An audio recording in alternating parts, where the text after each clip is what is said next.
very good afternoon to you all. Thank you for watching UBC Television this third day of September 2022. This is your lunchtime bulletin with I, Wadulo, Mark Arnold. So sit tight. It's going to be a 30-minute bulletin. To start off, the Minister of State for Finance, Planning and Economic Development, Henry Musasizi, has told the Parliamentary Committee on Government Assurance that priorities have been set for ensuring sustainable fuel supply. Musasizi was responding to various concerns raised by MPs about fuel reserves funding. These are the details. The public high expectations on the emergency fuel reserves have been put on hold as government revises its position considering not to refill the reservoirs. In a bid to regulate fuel prices and maintain fuel supply in the country, government recently sought a plan to top up emergency fuel tanks and also build more reservoirs. This will not be the case as Minister of State for Finance, Planning and Economic Development in charge of general duties, Henry Musasizi, speaks out. We are saying we don't want to put money in the reserves, fuel in the reserves. But the problem is there is no money. Where do we get it from? You know the budget, you are the ones who pass it. I have not seen excess money in the budget. Whatever resource we realize, we appropriate it adequately here and there to ensure that we keep moving. Minister Musasizi has restated government's plan to instead maintain a smooth fuel supply into the country, but not provide fuel subsidies. The concern which we do recognize is that in situations of scarcity of fuel arising from the factors beyond our control, can we ensure that we have fuel to keep the country moving? And I think that is the whole intention of the reserves or the stock we are talking about. Recently, Parliament tasked government to address the readiness of fuel reserves in the country as part of solving the current high fuel prices. What we observed was the UNOC requested for $30 million to purchase fuel for reserve, for preparations for any encumbrance which might happen in our nation. But unfortunately, the money was not given to them. Minister Henry Musasizi reveals that the available $12.9 million, which was meant to be utilized in refilling the reservoirs, were instead diverted into stock trading in order to acquire more profits. But what is so surprising is that government, finance, can release money to give what we call trading stocks, doing business to but they don't have money to put fuel for reserves. However, they are constructing other terminals, areas where they are going to put fuel reserves, but they have no money to put in that fuel. Why do you construct them when you don't have where to go to reserve them? The argument is that government must have 40% fuel reserves all the time at Ginger storage center, but there is no fuel, there is no reserve. So as a committee, we are going to go back to Parliament and say, no, we want government to come and withdraw its promise to Ugandans of putting fuel reserves at Ginger that would stabilize fuel and reduce on the high cost of fuel. Minister Matia Kasaija of recent assured the country of the government monetary policies which have been put in place to control the increasing inflation, including cutting government expenditure. This also witnessed a decrease in the funds disbursed for the government program of parish development model. Daniel Mugoya, Gloria Gutabinji, UBC News.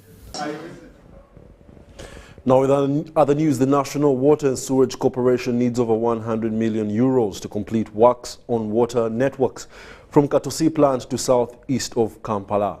This was revealed during the inspection of the Katosi water plant by Parliamentary Committee on Planning and Economy in Mukono District. The Parliamentary Committee on Planning and Economy has inspected the Katosi water project situated in Mukono District. Among other places visited by the committee in line with the project was Namugongo, Nsumba and Sonde water reserves. As of now, Katosi water plant pumps 160,000 milliliters per day to areas of southeast Kampala. Although National Water and Sewerage Corporation plans to extend its capacity to 240,000 millilitres per day, legislators applauded National Water and Sewerage Corporation for the progress of the project so far and pledged more support. So this project, for it to realize its objective, there is actually really need for government to put in more money in entirety. There is need to make sure that government secures more money, like about 45 million euros, to complete this project. I can say that we are satisfied. This is different from some of the loans that we have done oversight on. Although the project is progressing, it is faced with challenges, including limited funds, which at times seen as service delivery. So our biggest challenge is, now we have taken this water in bulk. We now need to transport this water to other parts of Kampala. The northern part of Kampala, if you go to Ntula, Kawempe, Kitezi, they still experience pressure problems. Migade Robert, the Vice Chairperson, Economy and Planning Committee, asked the National Water and Sewerage Corporation to ensure that people in hard-to-reach areas benefit from its projects. Because if people in Kampala have waterborne toilets, they have latrines, but in the islands, they are going in open fields, which means that when it rains, everything is taken into the water. So one or the other, to reduce the cost of treatment here, is not just to bring in more chlorine and whatever. It is to help those people maybe have community toilets at the landing sites. National Water and Sewerage Corporation reveals its intention to extend water to other parts of the country. So our prayer is really to see that the committee can help us to make sure that the downstream infrastructure is implemented. For now, we have around 60 million euro. We are about to tender out the works. We have already shortlisted, we're in the process of shortlisting the contractors, and that is going to help us to build another big tank on the top of Kananya Hill.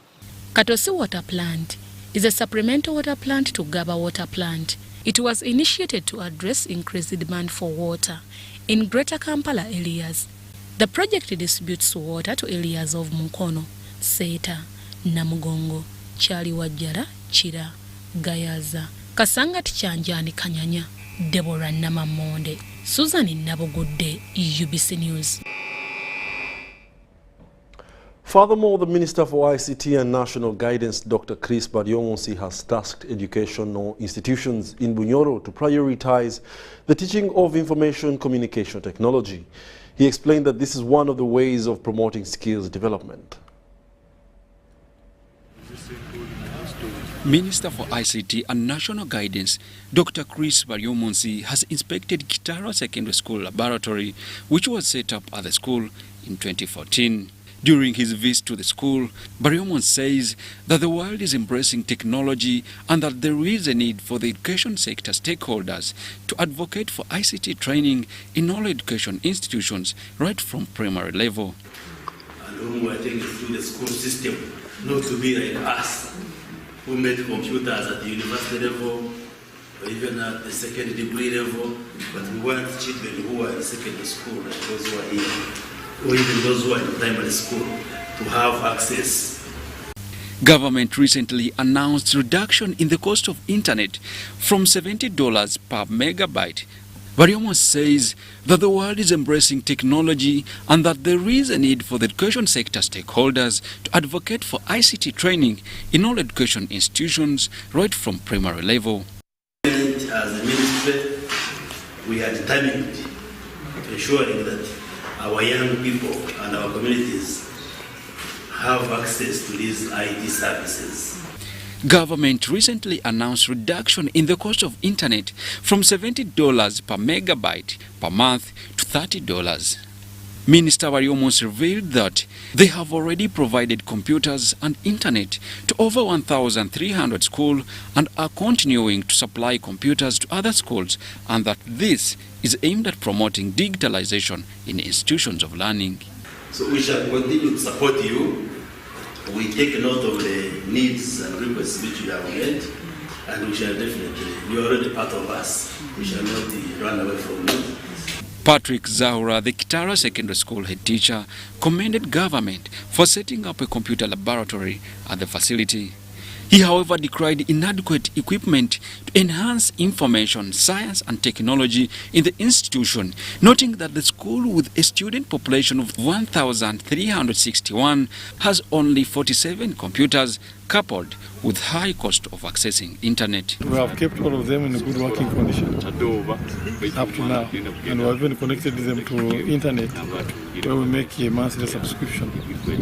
So the internet connection makes it easy for children to search and get information they want. The Deputy Hoima East Division RCC, William Kasigazi, commended government for promoting ICT, adding that this initiative is going to help youths in research and innovation, hence become self-reliant.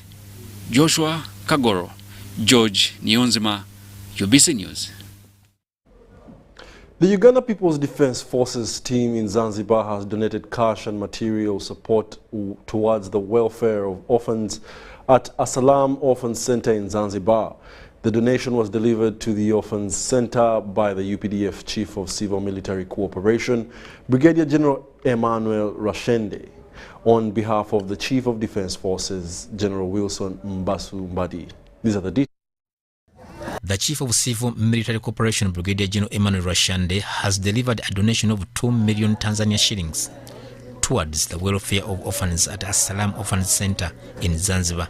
General Rashende also recognized those taking care of the children, saying that it is a sign of value addition and enhances human security. We came to Tanzania, we were given this sector of Zanzibar. Now we are part of this sector. This is where we have come to do our work, of CIMIC. Now when you reach such a place like this one, first of all I want to thank the people who are looking after these children. There is nothing that you can give these people more than this. This is what they call human security of every children and their future. We thank you so much.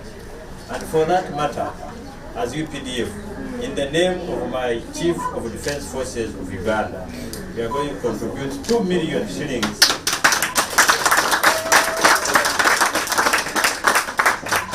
2 million shillings. We shall contribute to that. I'm going to tell my chief, we shall bring it and give it through the channels and it will reach here. Brigadier General Rashende was accompanied by his counterpart from Tanzania People Defence Forces and Defence Liaison Officers at East African Community Secretariat during an outreach program to the Orphanage and Elderly Center, Walezo in Zanzibar. UPDF, in the name of my Chief of Defence Forces of Uganda, we are going to contribute 2 million shillings.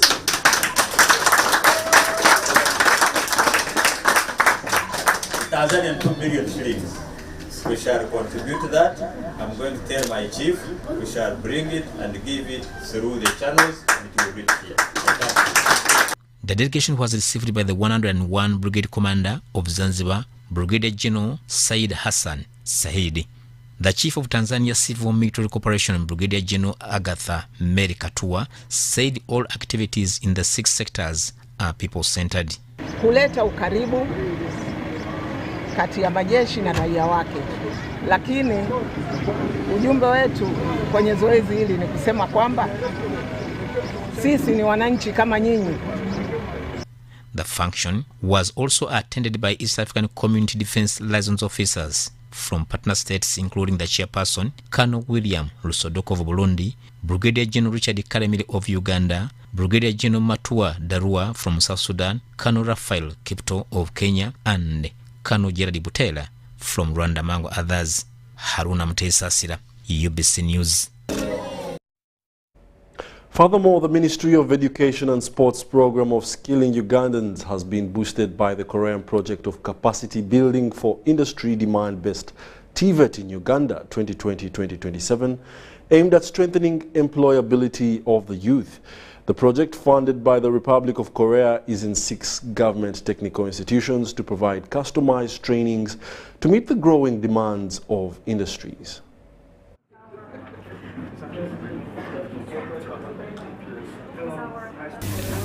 The Republic of Uganda is committed to continue supporting the government of Uganda to overcome and promote vocational skills aimed at reducing the rampant unemployment by strengthening employability of especially the youth. This follows official launch of the capacity building for industry demand-based TVET project 2020-2027 in Uganda, funded by the Korean International Cooperation Agency. To take the employability of Ugandan youth up in a notch. It is my hope that it will become another model case in the cooperation between the Republic of Korea and Uganda. Distinguished guests, ladies and gentlemen, in my short stay here so far, I have observed the potential and value of Uganda with my own eyes. The State Minister for Higher Education, Dr. John Chrysostom Muyingo, commended KOICA for the project, which aims at training Ugandans in technical vocational skills. I want to welcome this project on behalf of the government and the people of Uganda, and I thank the people of Korea, first of all for their generosity, for their love for our country, and for the sacrifices you've made even before. I'm quite aware that we have had collaboration on various projects in the past in support of vocational education and training. And I want to assure you that the government is very grateful, and thank you so much. The Permanent Secretary in the Ministry of Education and Sports, Katie Lamaro, revealed that the project of capacity building for industrial demanded-based TVET in Uganda was approved in 2020, but was affected by the COVID-19 pandemic. She also encouraged the youth to utilize their available chances in order to improve their employability by preparing and implementing industry-based TVET system. Under the approved TVET policy of 2019, and we acknowledge the various interventions implemented over the years by KOICA projects in the sector and their invaluable impact to people of Uganda. I'm pleased to note that the capacity building for industry demand-based technical vocational education and training project will support the TVET subsector in implementing the Skilling Uganda strategy through creation of employable skills and competencies relevant in the labor market. Ivan Juko, Salongo Freddy Kaswante, UBC News. We'll now take a short commercial break and be back with more lunchtime news. Please do stay tuned.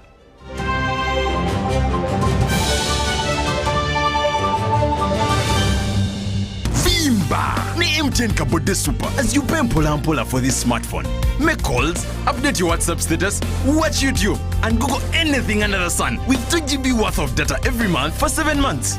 Simply make a small deposit of 99k and pay the balance mpola. You can pay in daily, weekly, or even monthly installments while you enjoy your new phone.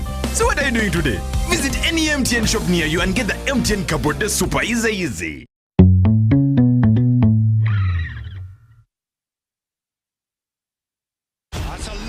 The most exciting league in the world is in full swing. And this weekend's biggest winner is you. Watch this, I'm coming up. It's GoTV's first open weekend. A weekend where all GoTV subscribers can enjoy all the Premier League action from 1 to 4 September. All 11 games, 6 of them live. Watch this, I'm coming up. And with in-depth analysis, recaps, and magazine shows, it's more than just a game. It's Premier League for everyone. So stay or get connected using the My GoTV app and love it. Jesus turning and scoring. With GoTV, terms and conditions apply. Oh, Susan, I want to propose to Rose. Yes, and this time I am serious. Have you guys had sex? Duh, of course. And have you had sex without using condoms? Hey, nga you're curious. I'm more concerned. Are you having sex with other people? Hey, hello. Is this an interview or what? No, just things you should think about. Do you know Rose's HIV status? Okay, this is serious. Should I be worried? It is actually serious. Do you know your HIV status? I think I am safe. Many times we get into situations that put us at risk of HIV. However, the first step to ending HIV is getting tested and knowing your results. It's Time Up HIV. Call 0800-211-046 or text 8080 toll-free for more information about how to prevent HIV. This message is brought to you by Ministry of Health with support from USAID. Oh, they look nice. Thank you, honey. Yo!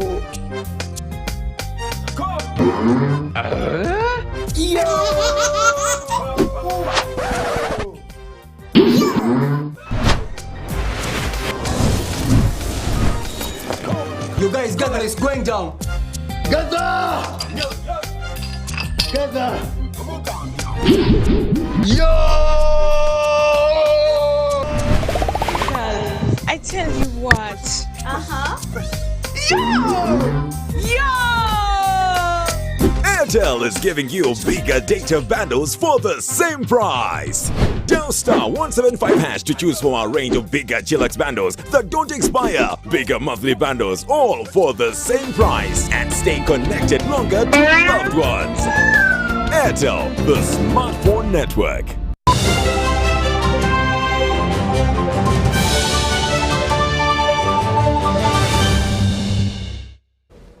Welcome back. It's still the lunchtime news here on UBC TV. We now take you into more news stories. Now, stakeholders in the labor externalization market or industry are seeking to stop the persecution of Ugandan workers working abroad. This follows reports of inhuman treatment and harvesting of girls' body parts that has been reported in the Arab countries. The managing director of Free Zones Recruitment Agency in Zana, Rubabangira Amos, says that this vice has been escalated by human trafficking, language barrier, and the lack of necessary training. More details on this report. They take boys and girls, and girls normally they are the who get problems in their domestic works, but then we have tried to make a program, and we have made groups, WhatsApp groups, such that the communication for those maids to us is easier. We communicate easily, and whatever is happening, we respond as soon as possible. And we hope that we shall not be having problems with our workers and our agents, because the relationship we have with our agents is good, and we also intend to be going there every other time. So it's useful in the sense that many of them are not used to the machines that those Arabs use. So if you train that lady, she will go knowing how she can use all the utensils that those guys have, and even the communication barrier is cut, because we train them in some bit of Arabic and some bit of English. And normally what has been a problem is that their communication has been poor. You find someone is asking for, say, a plate, and someone does not know what a plate is. So, but then we train them in those utensils, and we make sure that they go knowing what they are going to find in those homes. So, this free zone exports labor to UAE countries, and we normally take cleaners, landscaping, domestic workers, drivers, security guards, construction helpers, motorcycle riders, and many others.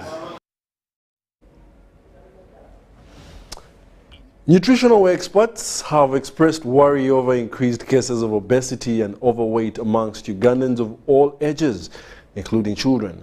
Senior nutritionist at the Ministry of Health, Tim Muteba, says that 10 out of 100 children are overweight, something he blames on nutrition. This was during a preparatory meeting for the upcoming National Nutrition Symposium slated for November 2022. In any society in the world, it is normal for an expectant mother to look like this.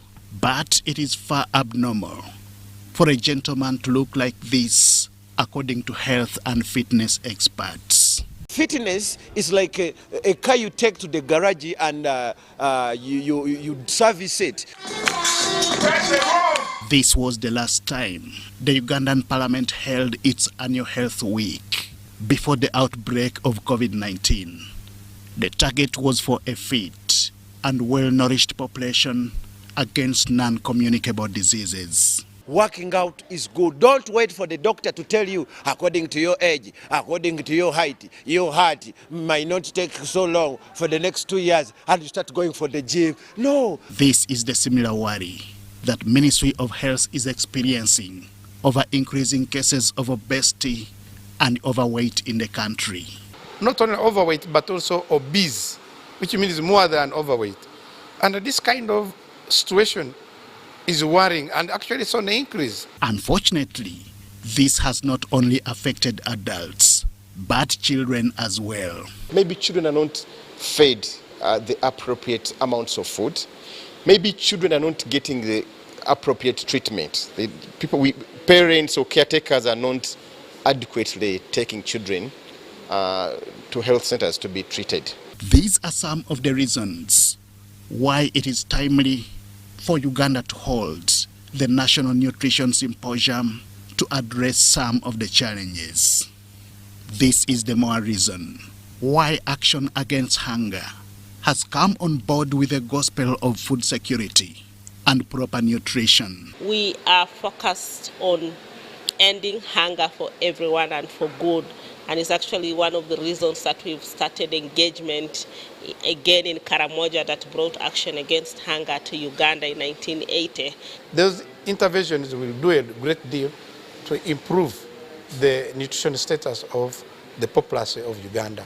For now, malnutrition, anemia, obesity and overweight all remain a challenge resulting from improper feeding, something that calls for urgent interventions. Henry Okrut, UBC.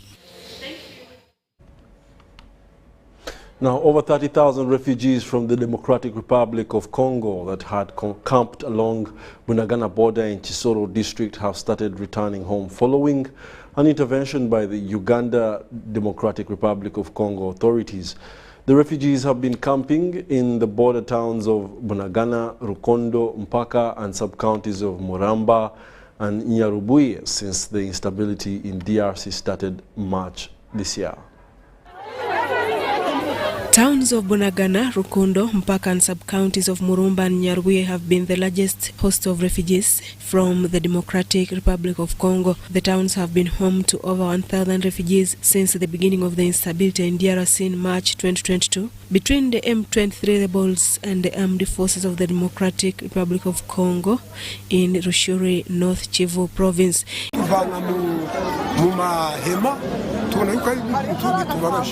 Team of the security, they have tried to remove these tents which were here, the illegal camp, which I can as well call as an illegal camp.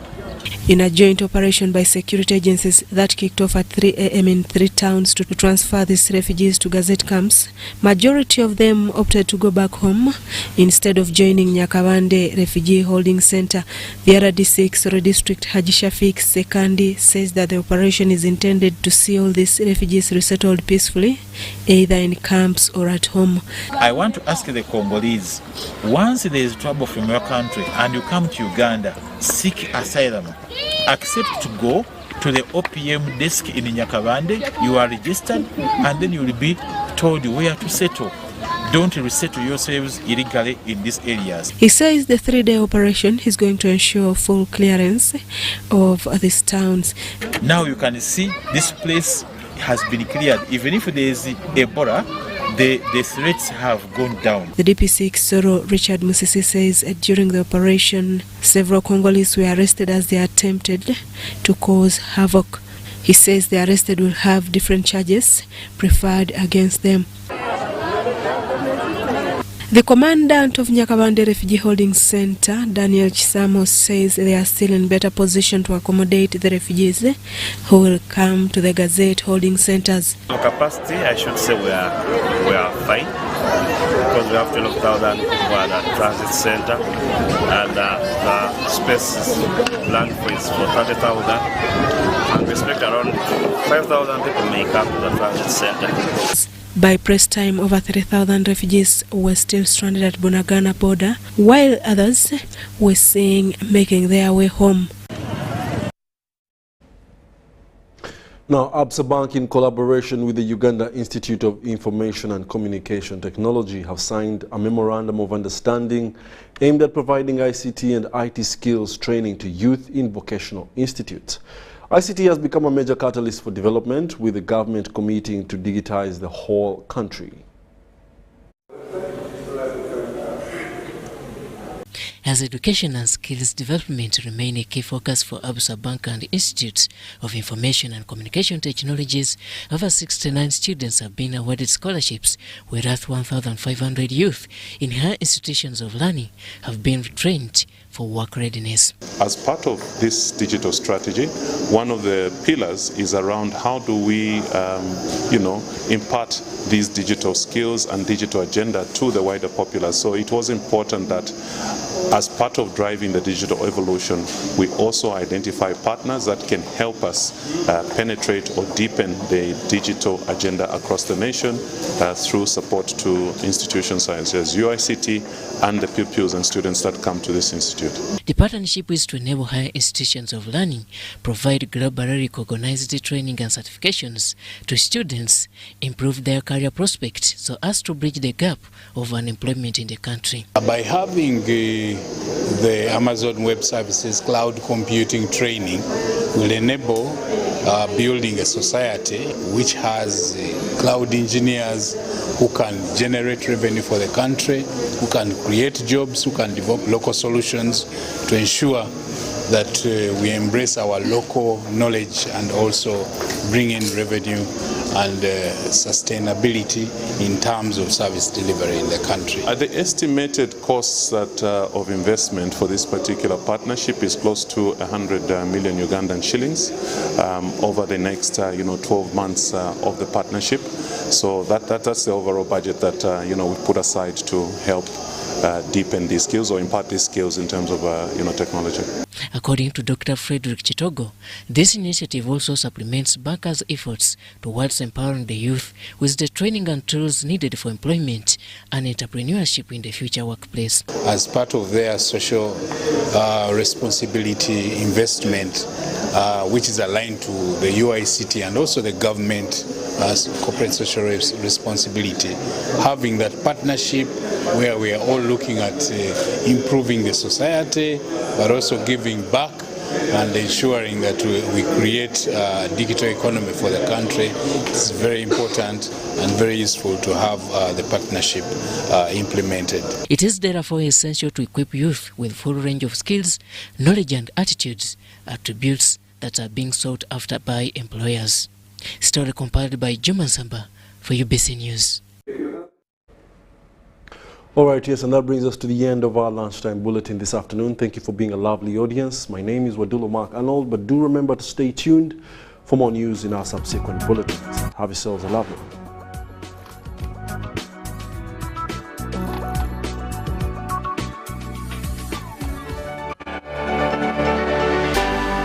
UBC, inspiring Uganda. Quatesimu! Get the 4G smartphone of your dreams today and pay as you use. Choose from the Tecno Pop 5 Pro, Tecno Pova Neo, Samsung A03 Core or Nokia C10 and pay conveniently in daily, weekly